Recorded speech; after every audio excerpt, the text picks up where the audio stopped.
Swerte kung makatagpo ka ng babae na kahit walang-wala ka pa, binubuo mo pa lang yung pangarap mo sa buhay, andyan na siya. Kumbaga, siya yung tipo na, sige, laban. Yung tipong kahit walang-wala ka pa, pero alam niya, nakikitaan ka niya na may vision ka sa buhay. Andyan siya, sinusuportahan ka eh. Kasi 'di ba, pakatotoo lang tayo, 'di ba?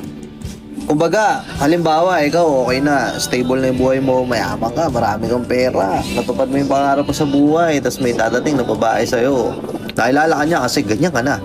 Kumbaga, established ka na. Tapos, dadating yung sitwasyon na medyo magda-down ka, medyo babagsak yung status mo sa buhay, tapos unti-unti siyang nagiging cold sa'yo. Unti-unting nawawala yung pagmamahal. Ngayon, mapapaisip ka, mahal ka ba talaga? Pero pansinin mo yung mga babae na sinamahan ka simula 0 days. Tapos ngayon, okay ka na. Andyan pa rin sila. Tangina, sarap, no? Sila yung mga tipo ng babae na wala ka pa.